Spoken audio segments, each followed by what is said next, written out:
salve galera do Bora Pra Resenha, hoje um papo muito especial. Reinaldo Lima, 255 gols com a camisa do Atlético, no Mineirão 157. Falei certinho, Reinaldo? Certinho, Elton. Muito obrigado pelo convite aqui, você que conhece a minha história aí no futebol. Eu fiz 255 gols com a camisa do Galo no profissional, né? Na base tem mais uns 60. Tem mais um tanto. E no Mineirão também, que eu sou o maior artilheiro do Atlético, e no Mineirão também, 157 gols no Mineirão. E também eu sou o maior artilheiro, né? Muita história para contar. Marcão, satisfação mais uma vez. Prazer imenso recebê-lo aqui, Reinaldo, que é uma referência também fora dos campos, na sua luta contra a ditadura, tudo que você representa para o povo brasileiro. Talvez até mais importante do que você fez no gramado é o que você fez fora do gramado. Então todo mundo aqui é seu fã, muito bem-vindo. E aqui também com a gente, Thiagão Fernandes, meu parceiro, meu querido, meu irmão, meu amigo. Que alegria ter você aqui junto com a gente para bater um papo com o Bem-vindo Rei. também. Estreando ao lado de dois amigos, dois caras que eu também sou fã e do cara que eu sou. Assim, eu admiro a sua história, Rei. Admiro a sua história. Obrigado. Eu não tive o prazer de vê-lo jogar, mas eu tive o prazer de escutar lá em casa infinitas vezes o meu pai, Márcio Fernandes, falando com muito carinho do que você fez pelo Galo, do que você fez pela seleção brasileira e pelo que você fez pelo Brasil. Então, muito obrigado por conceder essa honra, Rei. Eu que agradeço a você, Marcão, pelo carinho, admiração, o Thiago também, por suas palavras. Mando um abraço para o seu pai. E você deve escutar seu pai, as histórias dele são bem interessantes. Bora pra resenha. Bora pra resenha. Então, Reinaldo, eu já vou começar com uma história recente. Eu queria saber sobre o seu sentimento naquele choro seu na arquibancada no Mineirão, que marcou a conquista do Atlético. Eu acho que foi tão falado quanto as vitórias do Atlético. Foi o seu choro na arquibancada no Mineirão, de emoção que você sentiu ao ver o Galo, enfim, campeão brasileiro. Sim, aquele momento que eu chorei ali na arquibancada era porque antes do jogo, e era um jogo que que daria o título para o Atlético, né? Eu invoquei todos os atleticanos, vivos e mortos, né? Porque tantos atleticanos mas estavam presentes, vivos e mortos estavam em campo. Então foi todo esse sentimento, essa emoção, a atmosfera que tinha dessa emoção. E ali, com certeza, na hora daquele choro, que foi a hora que fez o gol, ali veio o espírito, veio a entidade ali, eu assumi. E veio através desse choro, já um choro de conquista, de alegria de ter conquistado o título de campeão brasileiro. Agora, uma outra coisa também que chamou a atenção muito foi o Hulk estender o braço na comemoração do gol contra o Fluminense, o Atlético faz o segundo gol, e o Hulk vai ali pertinho de você, né? O Hulk, além de ser um excelente, um craque, hoje eu posso falar com mais propriedade que o Hulk realmente é um craque, porque a gente não conhecia esse futebol do Hulk e ele está exibindo um futebol maravilhoso aí no Atlético, né? E além de ser esse grande jogador, esse grande líder do time do Atlético, porque o Hulk que contagiou todo o grupo ali para que a gente ganhasse essa frequência, ganhasse aquele impulso, aquela vontade de ser campeão. E o Hulk, além disso, é um amigo, é um excelente profissional. E eu assisti nos jogos pela TV Galo também. Estava na TV Galo, ao lado da família do Hulk, do pai do Hulk e tal. E o empresário do Hulk também, enfim, tá todo mundo ali. E já eles devem ter, o Hulk estava ligado na fita, então ele já correu para ali e fez essa linda homenagem que me emocionou muito. Sou muito grato ao Hulk por esse gesto que ele fez, fazendo essa saudação, e ao mesmo tempo que ele estava me erguendo o braço lá no campo, eu e o pai dele estava comemorando, chorando ali na arquibancada. Então, foi esses momentos que o Atlético provoca, que nos oferece na vida, são momentos maravilhosos e inesquecíveis. Reinaldo, vamos voltar um pouquinho no tempo aqui. Tem duas histórias no futebol brasileiro que muita gente fala que viu, mas na verdade ninguém viu. Uma é o primeiro treino do Garrincha no Botafogo, que ele deu o drible no Newton Santos, e o segundo é o amistoso do Atlético em Ponte Nova, que o Barbatana te viu jogar. Todo mundo conta que viu esse treino, mas ninguém viu. Como é que foi? Agora vamos, brincadeira à parte, vamos voltar no começo da sua história. Como é que foi a sua origem jogando bola em Ponte Nova, até que o Barbatana te descobriu, te trouxe para Belo Horizonte, o tempo na base do Atlético, você morou debaixo do estadinho ali com o Marcelo Pacote, ele contou pra gente. Enfim, conta pra gente sua origem. Olha, na verdade, realmente não existiu esse jogo que o Barbatana vinha em Ponte Nova, não, porque eu nem joguei lá. Pois é, não existiu. Na verdade, o Barbatana viu eu desfilar de bicicleta na parada de 7 de setembro. Eu estava desfilando de bicicleta, ali ele já viu todo o equilíbrio emocional também. E ele foi lá, me derrubou da bicicleta, parou a bicicleta e falou, você quer ir para o Atlético? Eu falei, fala com minha mãe. Aí depois, mais tarde, o Simval Martins foi lá na minha casa, pediu minha mãe autorização, e eu vim para o Atlético no 7 de setembro de 71 à noite. Aí, no dia 8 de setembro de 71, eu vim fazer o teste para o juvenil. E o juvenil, naquela ocasião, ele ia até os 18 anos, porque aos 18 anos você ia se alistar no Exército, ou então você seria dispensado. E aí no dia seguinte, o juvenil foi treinar contra o time profissional, que era treinado pelo Tele Santana, o time campeão de 1971. Eu fiquei na reserva, Cerezo, ficamos na reserva ali. E eu lembro que já no primeiro treino, eu já tinha no banco no gramado ali, sentado no gramado, eu e Cerezo esperando, vendo o treino. Aí entrei no finalzinho do treino, aí eu fiz gol, dei caneta, abri perna. Eles falaram, pô, esse menino tá muito experiente. Isso não é gato, não.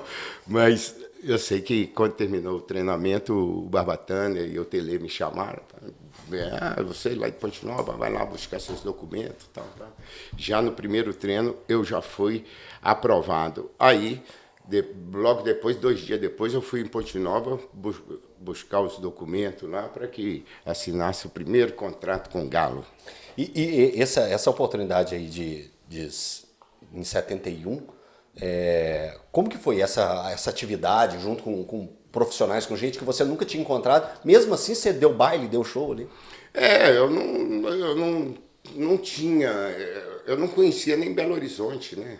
Quer dizer, eu era um menino do interior, menino de 14 anos, não tinha muita noção ainda, não tinha tanta informação de futebol, assim, ainda mais, principalmente do futebol de Minas aqui, né?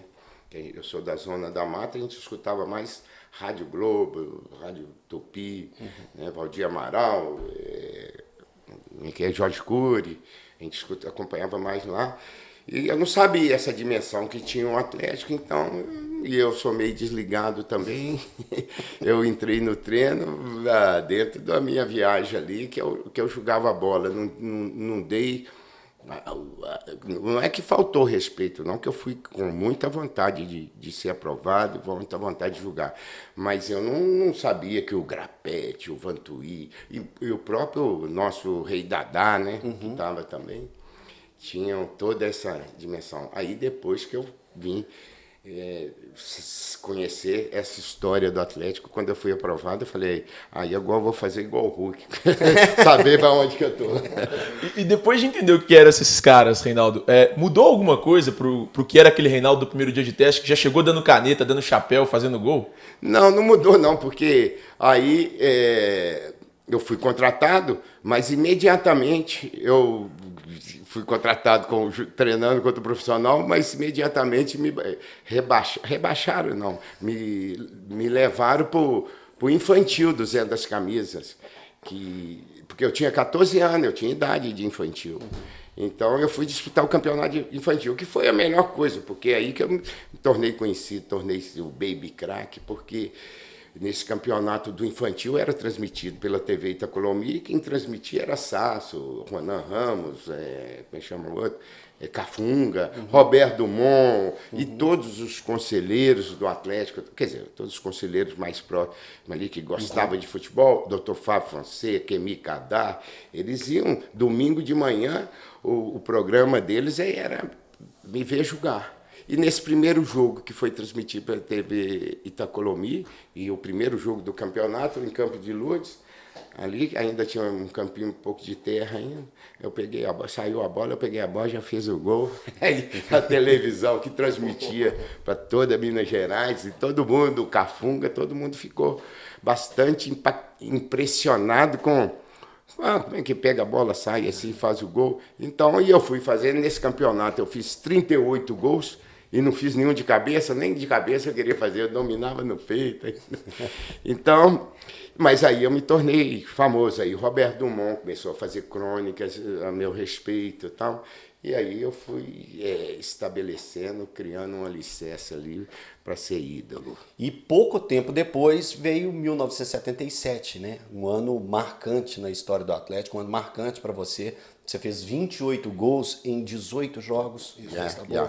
18, isso é muita coisa. Pessoal, 28 gols em 18 jogos. Para se ter uma ideia desse número, 56. Só foi ultrapassado em número absoluto de gols pelo Guilherme em 99. Não, pelo Edmundo. Edmundo 97. Edmundo 97, perdão, 29 gols. O Guilherme iguala, na verdade. O Guilherme iguala. E o Dimbo depois faz 31 e o Coração Valente faz 34. Isso. Mas tá certo, Edmundo. 20 anos depois, em 97, o Edmundo fez 29 gols. Sim, mas e era muito mais jogo. Muito mais jogos. Muito mais jogos. Na média, a média dá 1,56.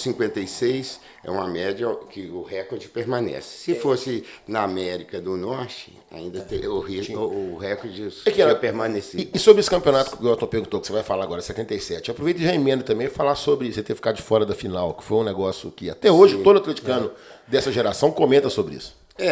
Nesse campeonato de 77, que foi a melhor fase, foi o ano que eu joguei assim direto, não tive contusão nenhuma, porque eu fiz um tratamento bastante especializado com o Dr. Neilo Lasmar, que dedicou ali integralmente a minha recuperação.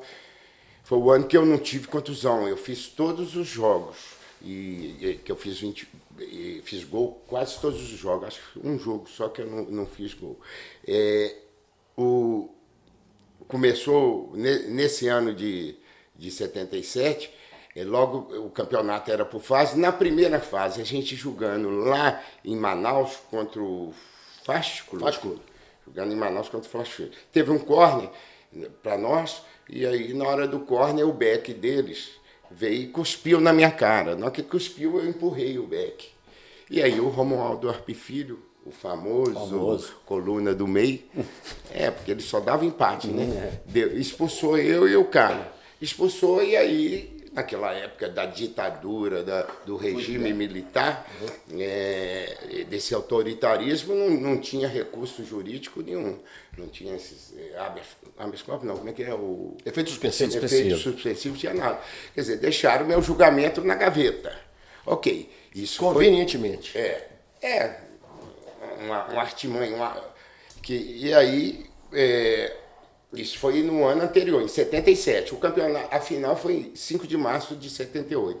Então, daí eu joguei direto, fui fazendo gol, artilheiro e tal. Foi quando eu dei uma entrevista aqui aí para um jornal alternativo, o Jornal Movimento, que eu falava das questões políticas, sociais, dando um posicionamento político naquela ocasião, que isso desagradou muito e também surpreendeu todo o país aí, porque existia uma censura, existia o AI-5, todo mundo, o país inteiro, o jornal tinha um alcance nacional, mas era um jornal muito ligado para os trabalhadores.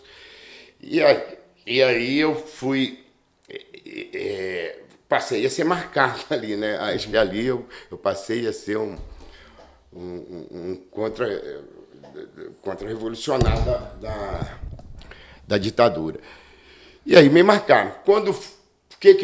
O que eu imagino, não é uma teoria de conspiração, não, mas eu sei que é uma engenharia, que eles construíram para a final. Porque nós, do Atlético, nós já estávamos na final do campeonato, com 10 pontos na frente do segundo colocado, com gols na frente. Então a gente estava esperando quem que viria para a final com a gente. E o jogo era o São Paulo e Botafogo. Lá. O São Paulo estava ganhando de 4-2. O jogo já, o São Paulo já ia para a final com a gente. Então o que aconteceu? O Bandeirinha deu um impedimento do Serginho Chulapa. O Serginho Chulapa foi lá, chutou, bateu no Bandeirinha, que provocou mais um escândalo. Eu acho que aí que foi a engenharia política maquiavélica do poder de São Paulo. Porque antigamente quem mandava era Rio, São Paulo. Uhum. Então, com isso, é o seguinte, olha, como é que Serginho fazia isso? E virou aquela discussão nacional. Né? Tem que julgar o Serginho, vão julgar, não pode, o cara bateu no Bandeirinha. Vão julgar o Serginho. Mas espera aí, o Reinaldo também não foi julgado, não. Aí trouxeram o meu julgamento para junto com o Serginho. Nós dois fomos julgados no mesmo tribunal. O Serginho, acho que ele pegou 3 meses, 6 meses. E eu peguei mais um jogo da final. Nossa. Yes. E ainda no vestiário, aí depois veio aquela de coloca ou não coloca? Coloca, Serginho tá vindo de helicóptero, aquelas fantasias todas. Eu aqueci no vestiário, vesti o uniforme para entrar, tinha militar na porta do nosso vestiário, falando que eu não podia entrar, e o nosso presidente era o Valmir Pereira, e Valmir era muito doido, e ele era coronel reformado da aeronáutica, então o Valmir falou que eu ia jogar, eu sei que teve, eu aqueci, não vai jogar, mas acabou impedindo que eu entrasse em campo. E assim foi o dia mais triste de Belo Horizonte, no dia 5 de março de 78. E como que você assistiu aquela partida? Você ficou na arquibancada? Como que foi ver tudo aquilo acontecendo, sem poder fazer nada, só ali torcendo? Foi um dia cinzento em Belo Horizonte, muita chuva, muito frio. E estava chovendo, Mineirão, assistindo nas cadeiras lá em cima. E um campo estava muito ruim, o campo estava muito encharcado, e o nosso time era um leve, e eles deram muita porrada, e foi o que quebraram o Ângelo. Eles queriam... o São Paulo estava aí ali para atrapalhar a festa, na verdade estava para atrapalhar a festa. E conduziram o jogo até para os pênaltis. Aí nos pênaltis, essa história aí eu já não consigo nem imaginar mais. Marca até hoje, né, Rei?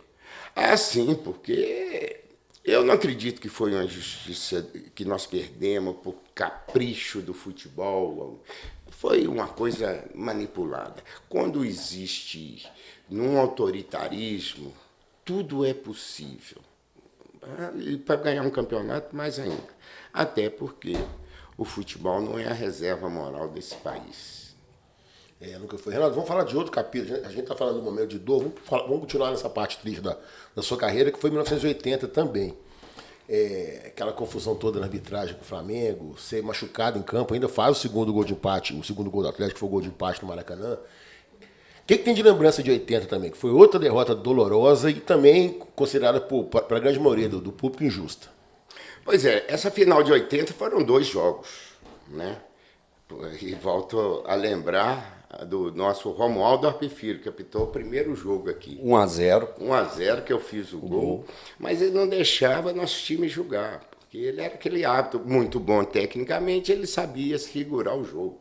E segurou nosso time ali, 1-0 para nós aqui no Mineirão, foi com uma goleada. E esse 1-0 também não dava, apesar da gente estar... Não, o Flamengo tinha vantagem nos jogos da finais. Nós fomos para a final, para a grande final no Rio, com a vantagem do empate, somente do empate. Né? E chegamos no Rio de Janeiro, o Flamengo, esse grande clube, né, que maior torcida do país aí, nunca tinha conquistado um título nacional. Eles tinham conquistado torneios e campeonatos estaduais. E, além disso, o Flamengo estava recebendo uma promoção, um incentivo muito grande da TV Globo, porque o Walter Crack era diretor da Globo, ele era o diretor também do Flamengo. E começou, as novelas já começavam a aparecer camisa do Flamengo sempre e tal. personagem. E o Flamengo foi o primeiro clube a ter patrocínio de camisa, né? Então, quer dizer, tudo convergia, os interesses eram para que o Flamengo conquistasse o título. E o Flamengo realmente tinha um grande time também, né? Era a base da seleção, o time do Flamengo e o time do Atlético. O Flamengo tinha um grande time, tinha Zico numa fase maravilhosa. Bom, todo mundo jogando muita bola. E nós chegamos no Rio de Janeiro já sofrendo toda essa pressão. A cidade já estava enfeitada de Exu, não, rubro-negro, né? As cores do Exu. O bicho, a cidade já estava pegando lá. Nós ficamos naquele hotel lá, o Sheraton, em frente à Rocinha, lá em frente ao Vidigal. Os caras soltaram foguete e tiro a noite inteira. Quer dizer, já tinha todo esse clima apavorante da final. Chegamos no Maracanã, nosso ônibus parou lá e segurança, acho que tinha um segurança lá. E veio a torcida do Flamengo, balançou o nosso ônibus e nós já saímos na pressão, vestiário. Chegou no jogo, o Maracanã todo tomado da torcida. 154 mil pessoas. Pagantes. Tinha mais 200 mil. Tinha Naquela gente época, pelo ladrão ali. Não, pendurado no lustre, como diz Nelson Rodrigues, né? E naquela época valia carteirada de tudo, pô, de estudante, polícia civil, polícia florestal, todo mundo entrava. Quer dizer, devia ter uns 2, 3 mil, 4 mil, no máximo de atleticanos, 5 mil atleticanos, porque era uma faixazinha. A gente nem via a torcida do Atlético direito no estádio. E fomos para o jogo, fomos com essa vantagem aí. E o juiz era aquele filho do Aragão, né? O Aragão. E começou o jogo, o Flamengo fez 1-0. Quando o Flamengo fez 1-0, estavam comemorando, o Cereço tocou para mim, eu empatei o jogo. Deu aquele silêncio profundo, um ensurdecedor no Maracanã. E aí, é uma sensação maravilhosa você fazer o gol no Flamengo no Maracanã. Você sai flutuando, e ainda mais com aquela torcida, com aquele clima. E saí lá comemorando. E aí o Flamengo fez 2-1. Aí você machuca. Eu machuquei. Eu tive uma distensão. Contusão muscular, eu nunca tive contusão muscular, não. E essa foi a primeira, que rompeu. Eu tive uma distensão posterior aqui, que enfiava a mão na minha perna, assim, ó. O músculo rompeu. E quando aconteceu isso, aí você ter 200 mil pessoas gritando bichado, e eu já tinha esse histórico de bichado, de contusão, realmente ali quase que eu perco a fé, quer dizer, eu perdi até as forças, desfaleci ali, eu falei, não, a vontade era de correr para o vestiário, né? Porque a multidão, quando começa o massacre da multidão é violento demais, é cruel demais, as pessoas te xingando, sabe, a energia, é um negócio violento. Eu busquei força com Deus, busquei força com o divino porque eu não podia ser substituído, eu fiquei dentro de campo, eu falei, pô, e toda hora que a bola chegava em mim, eu não conseguia jogar, o Júnior tomava e a torcida, bichado, eu falei, não, que massacre na praça, no público, assim, né? E, bom, mas eu fiquei ali com muita fé. Quando eu percebi... aí aí quando eu percebi um lance, eu estava de Miguel ali. E o Maracanã naquela época era bom demais, porque o Maracanã era por 120 por 80. Então não tinha jeito de fazer marcação de esse jogo que faz aí hoje, marcar. Sai na bola ali em cima. Esse jogo aí, quer acabar com esse jogo, aumenta o campo de novo. Sai do padrão FIFA que o jogo fica melhor, fica mais aberto. Não tem retranca, né? Então, quando eu percebi o Éder pegou a bola, eu sabia que o Éder mete a bola onde quiser, e eu vi o espaço vazio, eu fui. Aí fui com tudo. Aí que rompeu mesmo o músculo. Mas aí eu cheguei de bate-pronto, fiz o gol, que seria o gol do título. O gol do empate seria o gol do título.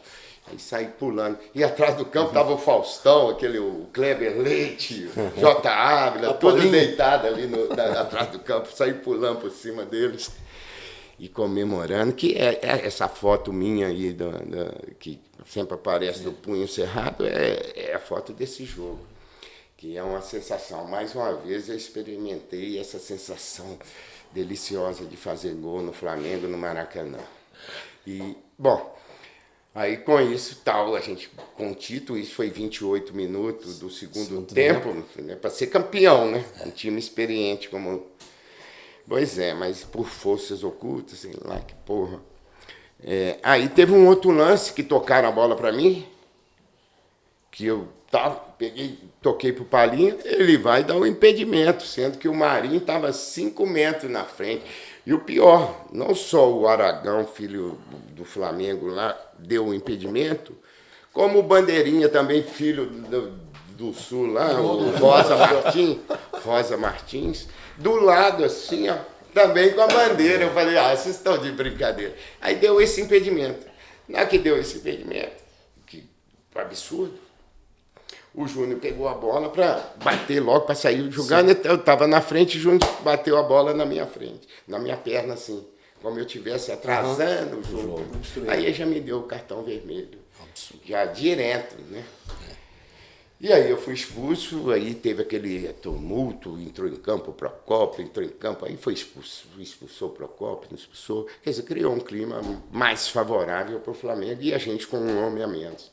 E assim o Flamengo, com isso, conseguiu fazer mais um gol e conquistar o título. Não tiro o mérito do quer dizer, manchou o título do Flamengo, mas o time do Flamengo também era muito bom. E Rei, só uma coisa, Eltinho. São 3 anos para mim que são emblemáticos nessa história. E assim, de forma negativa, né, infelizmente. 77, 80, 81. Cara, a derrota na Libertadores em 81 pro Flamengo com Zé Roberto Wright é a que mais marca? Não, ali porque as cartas estavam marcadas, né?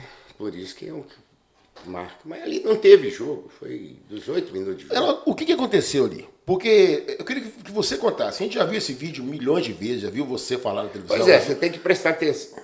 Pode falar. Não, porque assim, de repente, quando assusta, ele tira cartão vermelho pro time do Atlético inteiro e o jogo acaba. Mas ainda em cima disso, porque assim, é uma derrota inexplicável, né? Porque foi justamente não perdemos o jogo, não. De fato. Não teve jogo. Sim. Mas é algo inexplicável. Aquilo é o que mais te chateia, Rei? Porque talvez aquele time tivesse mais experiente ainda. Isso que deixa a gente assim, a gente vê como é que eles agridem, como é que a gente fica frustrado com o futebol, e às vezes a culpa não é do esporte, são dos homens mesmo, sabe, que manipulam.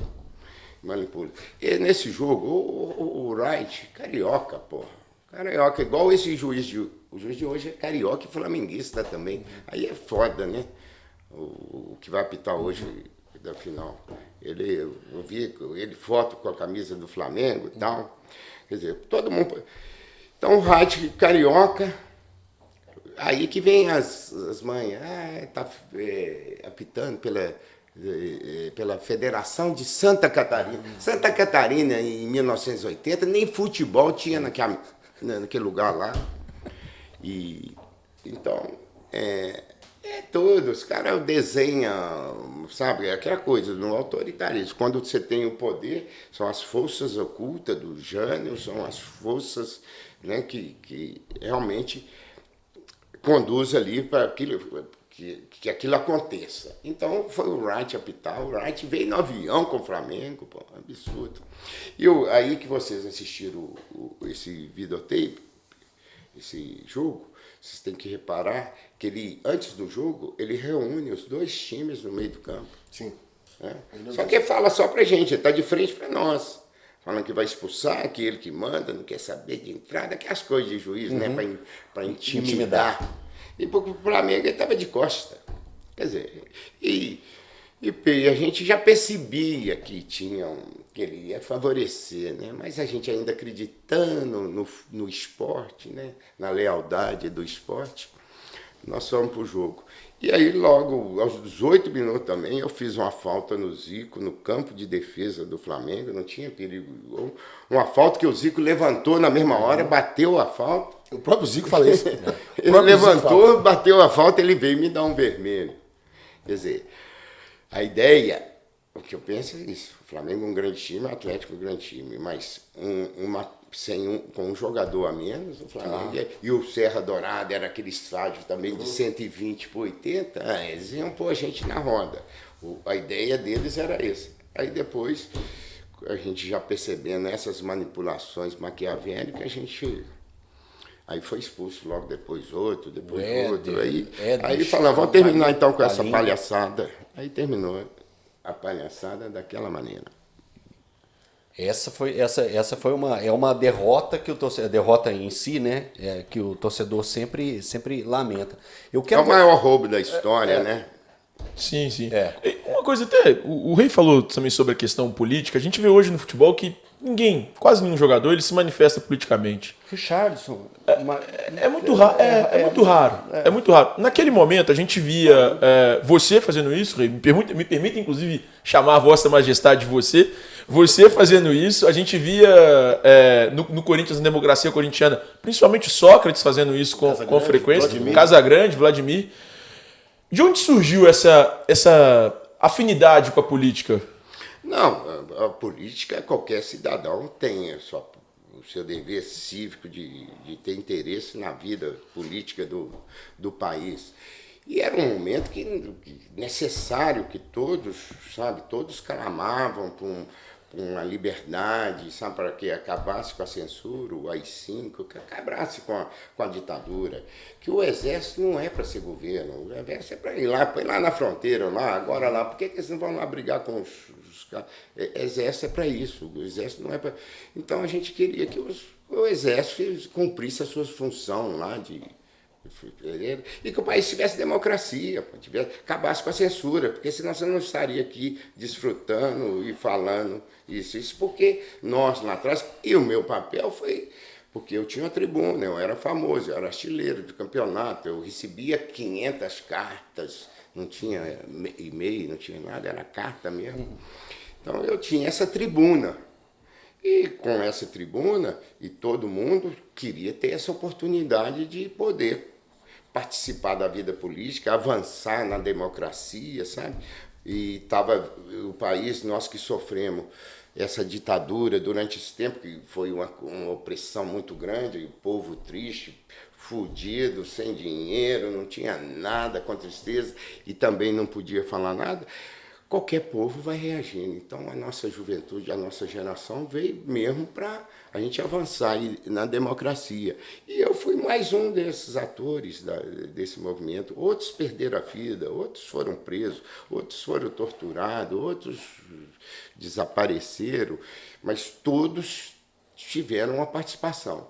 E no futebol, além dessa fama, o futebol sempre foi considerado assim, e naquela época existia um preconceito muito maior, como existe até hoje, que o jogador não participa de política, como muitos jornalistas não participam de política, muitas outras pessoas que não têm esse interesse, não querem ter esse compromisso. Então, a participação política foi mais de uma coisa íntima sua e também numa visão assim cívica mesmo, nossa, olha, nosso país a gente tem que desfrutar da democracia. E foi dessa maneira mesmo, sofrendo bastante restrições aí, nós conseguimos avançar e hoje a gente pode desfrutar dessa plena democracia. Reinaldo, você tem uma imagem que é muito marcante, você faz um gol na Copa do Mundo, vai comemorar com pura vontade atrás do gol. A Copa do Mundo foi disputada na Argentina, no auge do governo Videla, que foi uma ditadura tão ou mais violenta que a nossa. E a ditadura também estava rolando no Brasil, no Uruguai, no Chile, enfim, a maioria dos países da América do Sul aqui, passando por esse momento terrível da história. Como é que você vê aquelas imagens hoje? Você sente orgulho? Você sente raiva? O que você sente quando você lembra daquele momento que você desafiou ditaduras na América Latina? Não, eu sinto orgulho, porque você tem que ter coragem, né? A Copa do Mundo da Argentina foi a pior Copa do Mundo que já existiu. Além do país estar todo fodido, o país todo oprimido, a violência, você via a violência no ar, é uma opressão muito grande. A gente sabia que tinha todos esses riscos, mas é aquela coisa. Também já estava, nessa época também, não na Argentina, mas aqui no Brasil, a gente já estava naquele período da ditadura de, sabe, abertura lenta, gradual, sabe? Já estava tendo a distensão política, né? Para que pudesse a gente acabar com esse regime ditatorial. E na Argentina foi assim, nós não tivemos. Eu só pude manifestar ali dentro da Argentina na hora que eu fiz o gol mesmo, que eu tinha sido aconselhado para não comemorar com o punho cerrado, mas... Pelo Ernesto Geisel, que era o presidente. Ernesto, o presidente Chegou? Não, né? O general. General. Ditadura, ele não é presidente. Que chegou até a falar com você, né? Rapidamente pegou na sua mão e falou, joga a bola. Ele garoto. aconselhou, ele falou que... Porque o Alisson Paulinero era o ministro da Agricultura. O Alisson Paulinero morava aqui, ó. Aqui em Santa Teresa eu morava. De Uberaba. Meu amigo, eu conhecia a família dele. Ele e o ministro Ney Braga, que era da Educação, me conduziram lá até o presidente. Falaram, o presidente está, vou te apresentar, presidente, vem cá. E ele me apresentou e falou, seu garoto, muito bem, você é bom de bola, mas vai jogar bola, deixa que não se meta em política, a política a gente faz, tal. Nossa, não falei mais nada, o que eu vou falar para um general de fardado? Aí, e o André Richer, que era o diretor da CBD na ocasião, aliás, toda a diretoria da CBD era militar, Almirante Heleno Nunes, Coronel André Richer, Capitão Cláudio Coutinho, Coronel Admir Chirol, todos eram militar, a comissão. E o André Richer tinha me aconselhado a não comemorar de punho cerrado. Mas na que eu fiz o gol, você vê que eu abro os braços, depois eu ergo o punho cerrado para realmente deixar a marca de que a democracia vai vencer. Vencerá sempre. E como é que era a relação com o Cláudio Coutinho? Que era um cara que gostava muito de você, era militar também. Tinha alguma questão política que entrava? Não, o Cláudio Coutinho, capitão Cláudio Coutinho, era um gentleman, cara. Ele nem parecia militar. Ele tinha formação militar, mas ele estudou fora. Era um gentleman, uma pessoa espetacular, que tinha um carinho muito grande comigo. Ele que bancou a minha ida na Copa, foi ele que quis que eu fosse para a Copa. Ele trouxe o aparelho náutico para me recuperar, porque ele percebeu que eu estava com... Porque aqui no Atlético eu tinha um regime de treinamento com o doutor Neilo, eu treinava pouco, sabe? Eu tinha uma medicação, eu ficava com o joelho comprimido, eu ficava deitado, eu só ia para o jogo. Quase não treinava. Treinava um pouquinho de finalização só. Porque o joelho inchava muito. Mas quando ia para a seleção, tinha jeito de esconder. Não tomava medicação nem nada. E o Coutinho começou a pensar. E eu treinava só de calça comprida. Só de moletom. Né? Para esconder o derrame do joelho. Né? E o Coutinho começou a perceber. Né? Ele já sabia que eu tinha problema. Ele viu. Aí ele me chamou e falou, não, vamos tentar recuperar, e trouxe esse aparelho. Então ele bancou a minha ida para essa Copa do Mundo.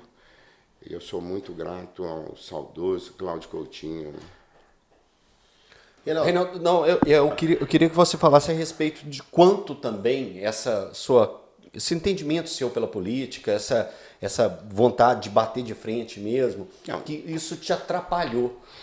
Porque 82 ainda vivendo essa época, era uma oportunidade de você ir para aquela Copa. Por que não aconteceu? Como que você vê essa perseguição, esse linchamento moral da política, das coisas que você vivia? A gente vai ficando, até hoje existe esses preconceitos, né?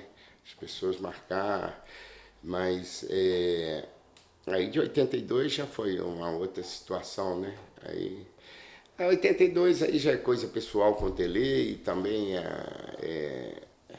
e E você pode fazer o discurso, você pode montar o discurso, construir um discurso. O discurso era que, olha, já tem histórico de contusão, ele foi na Copa e não suportou, será que vai? E além do mais, Minas, vocês não tinham esse alcance que tem hoje de falar. A imprensa de Minas falava até Betim, pô. E, sabe, quem dominava mesmo o cenário esportivo era Rio e São Paulo. Então, a seleção era formada por eles. De vez em quando que entrava um mineiro, que hoje entra tudo, entra estrangeiro, nordestino, paraense, sulista. Então, é isso que acontece. Reinaldo, tem alguma mágoa do Tele Santana por essa não ida para a Copa de 82? Porque, assim, resumindo a história, acabou que foi o Serginho tem a qualidade dele, não estou aqui falando mal do Serginho, de jeito nenhum, fez o maior tira de São Paulo, isso não é pouco, né? Cara que fazia muito gol também, mas tecnicamente não dá para comparar o Reinaldo com o Serginho, certo? E num time daquele que jogava por música, jogava tocando bonito, Zico, Sócrates, Falcão, Júnior, Toninho Cerezo, o Reinaldo ali era o cara que tinha que ser o camisa 9. Então tem alguma mágoa? Ficou alguma mágoa do Tele? Não, eu estava na seleção antes do Tele. O Tele chegou e pegou o nosso então, grupo. Por isso, que ele não te levou? Pois nós formamos o grupo ali na seleção, eu já conhecia Tele do Atlético, também foi treinador nosso no Atlético. Mas é o seguinte, não vamos falar de morto, né? Não tem como morto. Não tá aqui para se defender. Mas, Rei, se a gente parar para pensar, olhando para trás, assim, principalmente essa questão de seleção, é o que faltou mesmo ali pro Rei, para você mesmo olhando para a carreira, ir para aquela Copa? Porque eu acho que, de fato, você jogou muita bola, Rei. E ali o Marcão falou sobre a comparação com o Serginho. O Serginho Chulapa tem a qualidade dele, tem as virtudes dele, mas são duas questões incomparáveis, dois jogadores incomparáveis. Não só para mim, como para todo mundo. A gente vê jogadores tanto daqui de BH, tanto de Minas Gerais, quanto Rio e São Paulo falando isso. O Romário te aponta como o cara que ele viu jogar e que ele achava o maior de todos. Então, faltou só isso mesmo, Rei? Não, faltou. No futebol tem a glória eterna, né? Não, mas eu me sinto satisfeito. É claro que é importante títulos, mas pelo futebol que eu exibi e que está no imaginário do povo, eu me sinto feliz, porque eu recebo o carinho, o respeito de todos. Agora, se forem olhar números, olham o discurso, você monta do jeito que você quer.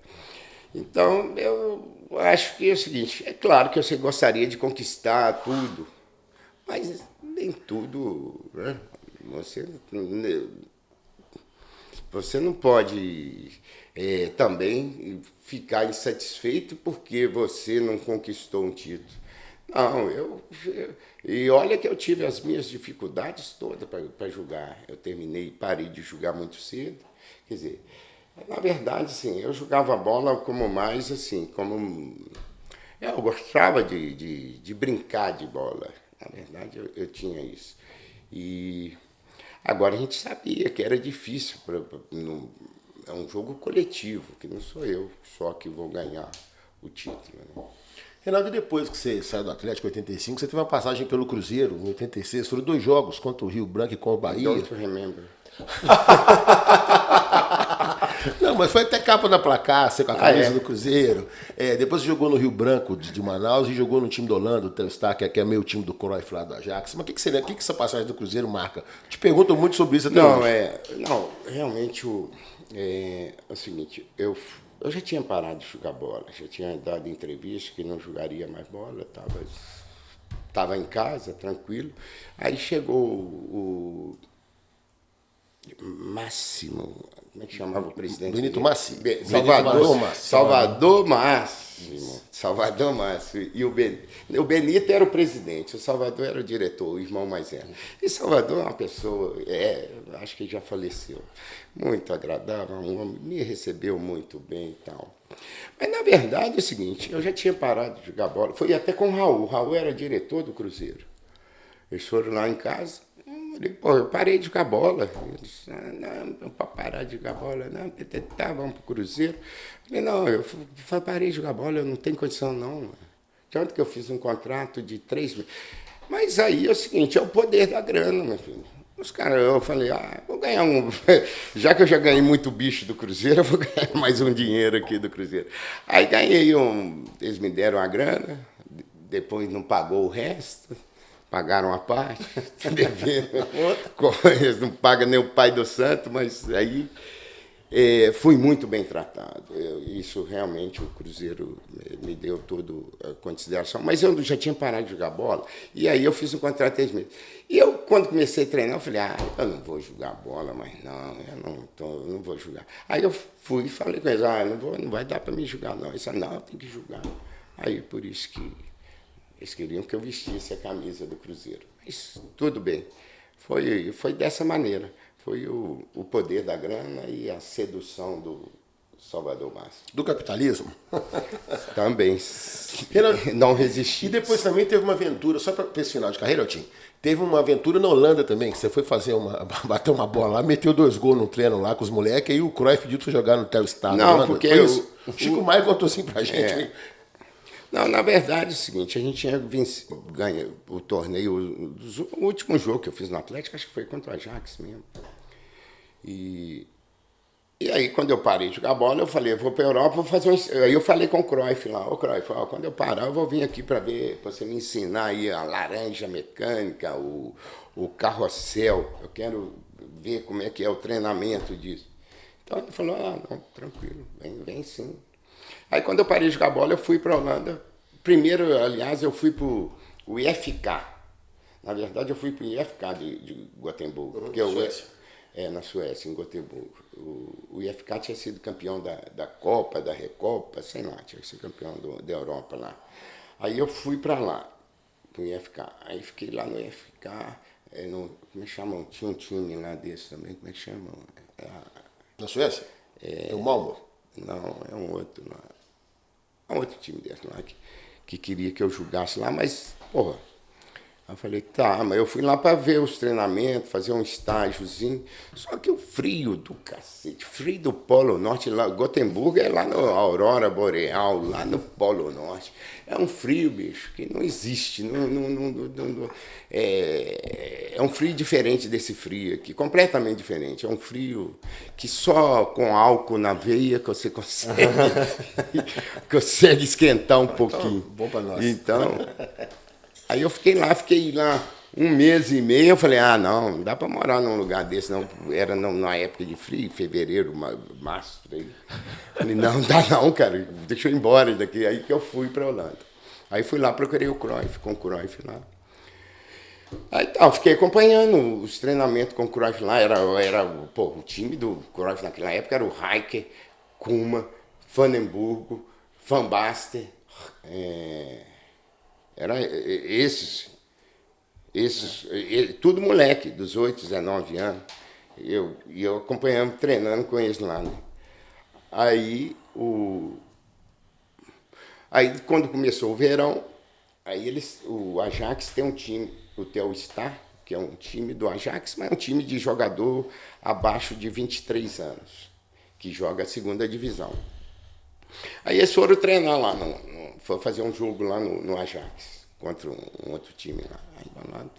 Aí no segundo tempo eles falaram, Reinaldo, entra aí, né? Porque eu estava de uniforme, eu ficava lá treinando com eles, entra no jogo aí. Aí entrei no jogo, meti 2 gols, cara, porra. Não, vai treinar, vai lá. Mas eu não, na ocasião, eu não entendia bem ainda o inglês e o holandês também. Aí eu estava entendendo que era para mim ir lá treinar, para ser treinador, acompanhar os treinos lá e tal. Eu falei, então eu vou lá. Aí eu fui à cidade, em Amsterdã mesmo, 20 quilômetros de Amsterdã. Aí eu fui lá e aí tá lá treinando, eles me deram material, eu comecei a treinar com os caras, tô treinando. Aí daí a pouco chega um carro, cegonha, com um Volvo em cima, naquela época, um Volvo, carro lá com um laço em cima, os caras, Reinaldo, congratulations. Eu falei, uai, isso aí é pra mim? Eles, Eu falei, então vou jogar mais um pouquinho. Aí eu joguei lá, joguei no verão, aí joguei o verão lá, fiz uns... Joguei uns 4 jogos lá, depois tomei uma porrada aqui na panturrilha, abriu minha panturrilha. Aí eu fiquei fazendo tratamento um tempão. Aí quando eu fui voltar, já era inverno, falei, mexer com isso mais. Deixa eu só dar um recadinho aqui agora pro pessoal aí que tá precisando de uma manutenção, uma assistência técnica de qualidade. Tem que procurar Savassi Notebooks. Procura o Dudu. A Dudu é parceiraço, assistência técnica especializada, todo tipo de reparo, acessórios e peças de reposição. Savassi Notebooks. Savassi é uma região boa, hein, Rei? Eu moro lá. Savassi é uma região boa. Fica na Rua Paraíba, 1317, loja 10, na Savassi. Então, procura lá o Dudu, peça fina. Se tá na Savassi, o Rei aprova, então é pronto. Tamo junto. É bom lembrar que todo o suporte aqui da questão de computadores nossos, tudo que montou, que foi o Dudu lá da Savassi. Foi o Dudu da Savassi Notebooks. Cara é fera, hein? Cara é fera. Ficou bom, bom demais. Muito bom. O Rei, saindo da carreira como jogador, teve a carreira também como treinador, né? Rei passou aqui, Valério, Rio Doce, Mamoré, Vila Nova e Patinga. Como é que foi essa passagem de dentro dos campos para aquela parte ali inglória do treinador, que a gente só fica escutando xingamento do torcedor? Foi muito bom. Eu gosto demais de ser treinador, mas nunca tive a oportunidade. Nem aqui no Atlético. Não, eu treinei juvenil do Atlético numa época meio difícil para mim.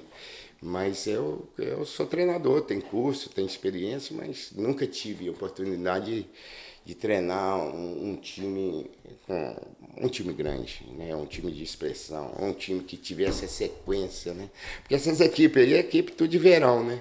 Sim, disputavam o campeonato em 3 meses, 4 meses no máximo. E o que é o pior, né? Você vai lá, trabalha, tal, você sabe que não vai ser campeão. Talvez não vai receber. Aí eu acabei não dando sequência, não. Mas eu queria ter tido a oportunidade de ser treinador. Se eu tivesse uma oportunidade no Atlético, aí sim. Eu acho que eu ia interpretar alguma jogada minha no time que eu treinasse. Aí sim.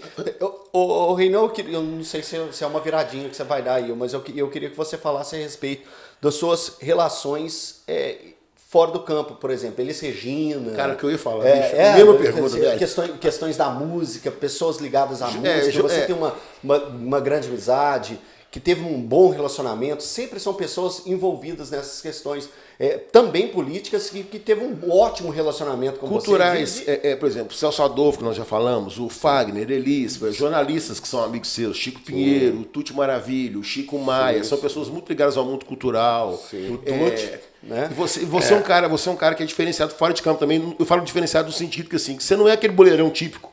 Aquele jogo. Não, eu sou um boleiraço. Só dá uma cerveja, mas não. Eu falo no sentido de estar nesse esquema deles do pagodão. Nada contra, pelo contrário, eu gosto muito do pagode. Gostamos. Gostamos. Não, a vida é vida pública. Na verdade é o seguinte, nós aqui de Belo Horizonte, a nossa geração, tanto política, depois que nós começamos a usufruir da democracia, dessa liberdade de expressão, nós tivemos um papel de um ativista, né? Nós sempre provocamos ativismo na cultura, nas comunidades, sempre se incentivando. E isso que talvez aproximasse a gente, né? E também o respeito pelo artista, né? Por isso eu tive essa convivência com Elis, que foi através do Tuti que me apresentou Elis, o Celso Adolfo, né? O Chico Buarque. Aliás, o Chico foi até antes, porque eu conheci o Chico antes. E eu conheci o Chico foi demais, porque nós jogamos lá no Rio, ganhamos do Flamengo lá no Rio, num jogo do campeonato, aí beleza.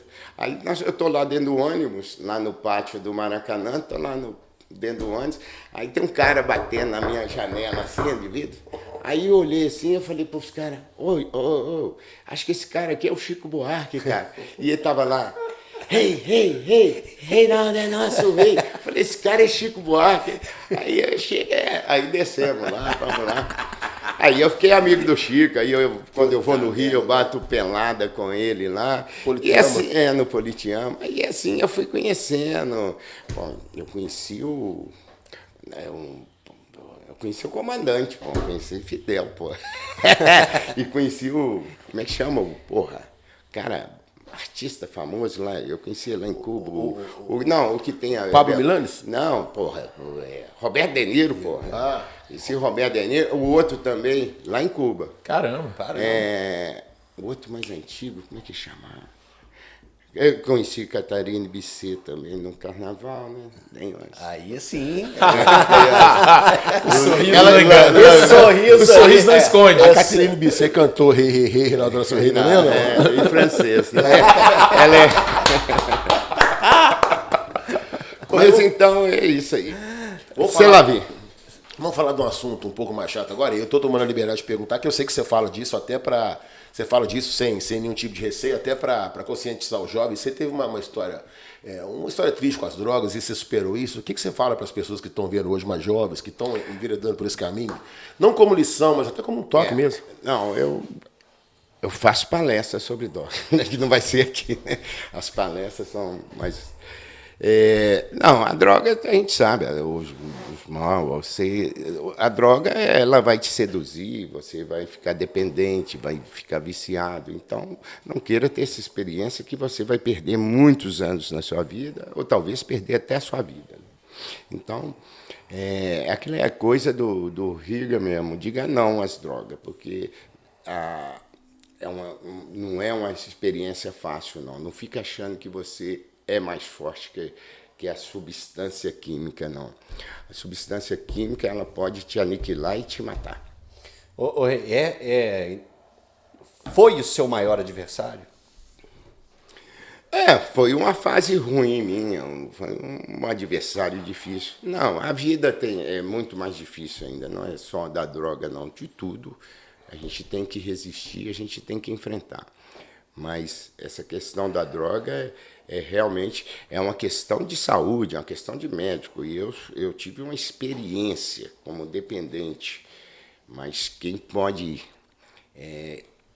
explicar, quem pode falar melhor sobre isso são os especialistas. O meu discurso para as drogas é muito raso. É um discurso de não se meta com droga porque vai se dar mal. Reinaldo, uma curiosidade que eu tenho. O Casagrande, né, até virou personagem agora de documentário do Globoplay, e ele fala muito sobre isso, né? Fala do tamanho que foi a dificuldade. Você já teve alguma conversa com o Casagrande, ou o Casagrande com você? Como que foi esse bate-papo? Como que vocês... Um ajudou o outro? Já conversamos muito, já tivemos muitas vezes junto. A gente sabe, cada um tem as suas fragilidades ali, né? Tem suas fragilidades, tem a sua vida, tem seus momentos. E o discurso sempre foi o mesmo, né? Pô, nós nos fudemos, nós nos demos mal com essa porra, sabe? Então... é mais ou menos isso, né? Porra, vacilamos, né? Vacilamos. Apesar de... Porque é o seguinte, a gente tem que ser radical aí contra as drogas, porque quando você começa a surfar, a deslizar nas delícias das drogas, você esquece da realidade, né? Maradona viveu isso. Pois é, infelizmente, né? O Dieguito, o Maradona, ele... Pois sofreu demais, né? Mas ali já era um caso já extremamente, né, de uma dependência muito forte. A gente lamenta, mas o Diego, o Maradona, com tanta alegria, com uma pessoa fantástica, né? E a gente perdeu ela Pois é, você vê que com todo o poder de Maradona, a droga acaba matando, né? Reinaldo, eu queria voltar agora um pouquinho em alguns temas. A gente falou de gols, de lances bonitos, especiais assim para você. Qual foi o principal gol para você na sua carreira, um gol marcante assim que você quer moldurar e sempre lembrado? Gol é igual filho. Todos são bonitos. Eu amo todos. Tem uns que tem umas noites que são mais inspiradas. Você faz um gol mais bonito. Aquele gol da América de Natal no 6x0? Tem, que é o gol de placa, né? Que é uma homenagem do mestre Cafunga. Essa placa, você sabe onde ela está hoje? Tinha uma placa minha lá de maior artilheiro do Mineirão, sumiu. Esse do 6x0 contra o América também, ele ficava ali no hall antigo. Eu acho que essa placa do gol tá lá, mas a placa de maior artilheiro do Mineirão, eles sumiram com ela. Eu fui o diretor do Mineirão, aliás, eu que apaguei a luz, meu destino, eu que apaguei a luz do Mineirão antigo, né, que eu era o presidente lá na época. E mandei procurar a placa, ninguém achou essa tal placa. E daqui a pouco você vê no site inglês de leilão aí, ó, rapaz. Não, no site de leilão tava bom, mas eu acho que vai pro trato feito. E depois que você se aposentou e obviamente acompanha muito futebol, teve alguém, seja no Galo, seja fora do Galo, em algum time do mundo que ficou um pouquinho perto que seja do Rei? Porque eu acho que alcançar é impossível. Pra jogar? Teve, ó. Pô, tem jogadores maravilhosos aí, ó. Fenômeno jogou pra caralho. Romário jogou pra caralho. E aí vai, Neymar joga pra caramba. Mas tá perto do Rei? Então até... Não, podemos estar... São estilos diferentes, né? Mas... em produtividade, eles já me ultrapassaram há muito tempo, sabe? Assim, talvez na plástica, nas cores, o Ronaldinho Gaúcho, nas cores, na fantasia, a minha talvez seja mais delicada, mais sutil. No Galo, então, foi só o Ronaldinho Gaúcho? Não, teve grandes jogadores no Galo. Vamos puxar aí. Cerezo jogou pra caralho, não tinha fantasia nenhuma, tô desengonçado, mas Cerezo foi um dos maiores jogadores que nós tivemos. Joãozinho do Cruzeiro jogou pra cá. Joãozinho, um jogador como o Joãozinho. O que Joãozinho fez? Essa porra do torcida azul aí nem lembra do cara, pô. Lembro sim, pô. Lembro, o Joãozinho tá sempre... Não, lembrar, mas Joãozinho é pra ser exaltado. Não, mas Joãozinho é muito querido. Ô, Rei, só pra gente fechar, tá dando nosso horário, Neymar tem talento para fazer o Brasil ser hexa agora em 2022? Neymar tem talento. E cabeça? Aí eu já não sei, né? Eu conheci Neymar uma, duas vezes, então não posso falar da cabeça dele, não. A gente vê que ele tem algumas extravagâncias aí. Mas um jogador desse, se o Neymar pensar igual o Hulk, é o seguinte, vamos me preparar para essa Copa, vou ganhar essa Copa. Aí... com certeza a gente vai ter um grande reforço. Show de bola. Reinaldo, muito obrigado. Tenho que te agradecer muito. É uma satisfação gigantesca pra gente ter você aqui, um cara que representa tanto, não só dentro das quatro linhas, mas pro Brasil inteiro. Obrigado, Rei. Valeu demais. Eu que agradeço, Elton, ao Tiagão, ao Marcos, por essa oportunidade de a gente bater esse papo aqui. Legal, esse aquecimento, essa resenha. Bora pra resenha, mas agora nós vamos bora pra ver o Galo. Hoje tem Galo, pô! Pessoal, então não se esqueça aí de clicar aí no sininho e se inscrever no nosso canal, seguir a gente em todas as redes, estamos no Twitter, estamos no TikTok, estamos no Instagram, então segue a gente aí. Marcão, recadinho? Não, eu quero agradecer o Reinaldo por tudo que você fez pelo povo brasileiro, principalmente. Dentro de campo você não me deu muita alegria não, porque eu sou cruzeirense, mas ainda assim eu sou seu fã. Passado de preto. Não, porque diz que emagrece, né? O preto emagrece, mas ainda assim eu sou seu fã, mesmo sendo cruzeirense, eu sou seu fã por tudo que eu te falei, tudo que você fez fora de campo, ser um símbolo de resistência, e para mim todo mundo que luta contra a ditadura, luta contra o opressor, tá do meu lado. E a luta continua, hein? Não vai parar nunca. Tiagão, obrigado, cara, por você vindo aqui. Eu que agradeço ao time pelo convite, agradeço também ao Marcão pelo convite. Seja o primeiro de muitos. E poderem proporcionar esse encontro que eu fiquei muito feliz de ver o Rei. Muito emocionado, velho. Que bom. É isso aí. Que bom. Valeu. Viva o Rei. Vida longa ao Rei. Aqui é nós.